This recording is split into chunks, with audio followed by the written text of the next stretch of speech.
Avant de commencer cette vidéo, n'oubliez pas de vous abonner à la chaîne et d'activer la cloche pour ne pas louper les prochaines vidéos. Salut, c'est Joe Dev de Speedycom.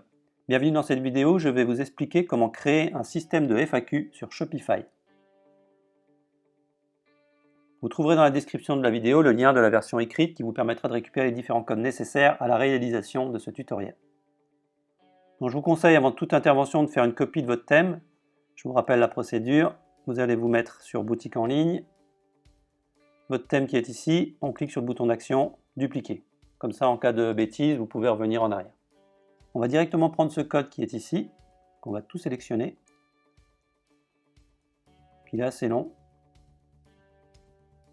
CTRL-C ou commande C.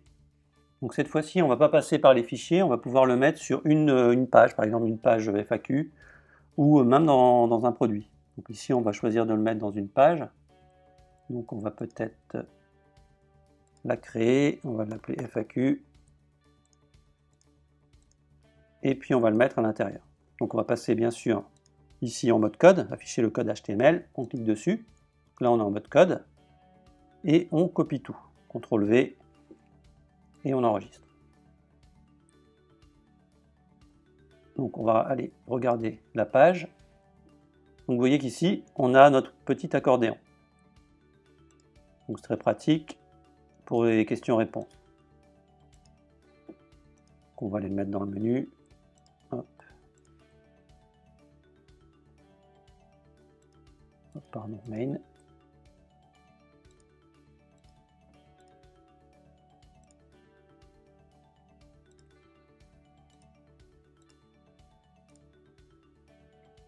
FAQ et on ajoute. On va mettre juste là.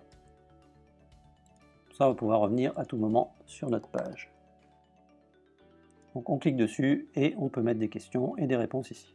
Donc là, on en a 1, 2, 3, 4, 5, 6, 7, 8, 9. Donc je vais vous expliquer un petit peu comment ça fonctionne. Donc on repasse en mode code. Donc ça, vous n'y touchez pas, c'est le style. Donc c'est vraiment la mise en forme. Donc elle est ici. Et ça s'arrête là. Vous voyez, la fermeture du style. Ensuite, tout va se passer ici. Là, on a le formulaire,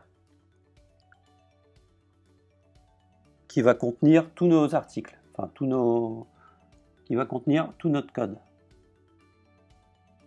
Donc nous, ce qui nous intéresse, c'est la partie ici. Div, FAQ, Wrapper. Si jamais vous voulez rajouter une zone, c'est toute cette partie-là. Vous voyez, ouverture de la div, fermeture de la div, juste après, la fermeture de l'article. Donc on va copier tout ça, hop, on va décider d'en mettre par exemple un dixième. On va se rendre tout en bas. Juste avant la fermeture du form, on va coller toute notre zone.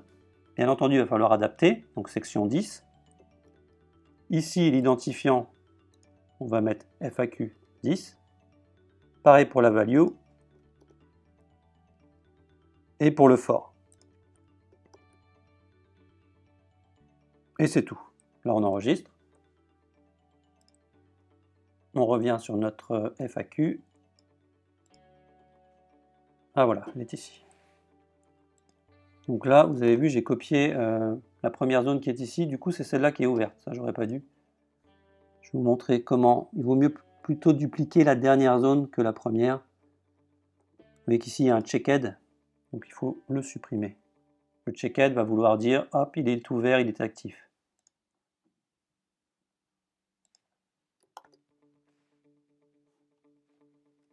Alors, il y a un gros cache, voilà. Celui-là est ouvert, on clique, on a les suivants, etc. Au niveau de la couleur, c'est au niveau du style ici.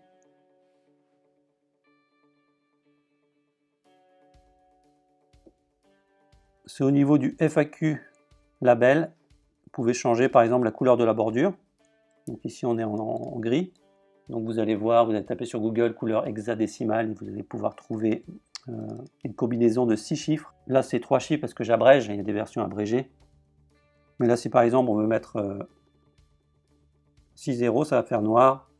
Ici on va mettre 0 Et ici, on va mettre 1, 1, 1. Une variation de gradient du noir en un petit peu moins noir.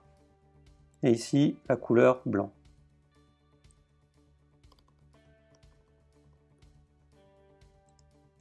Alors, on actualise. Et on peut voir qu'ici, hop, on est bien en noir. Bon, bien sûr, le hover est toujours resté sur la couleur d'origine, mais c'est pour vous donner l'idée.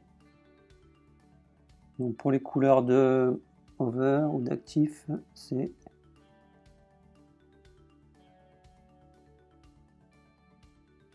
ici. Là, il faudra mettre aussi noir et 1 degré de noir.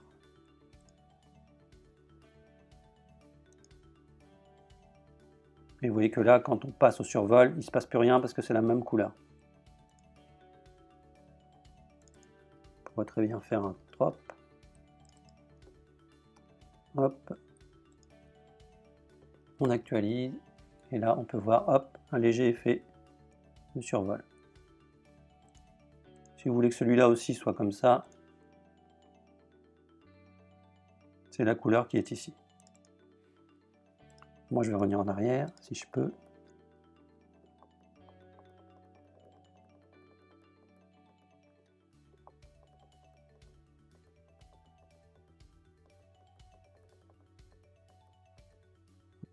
On revient aux couleurs d'origine.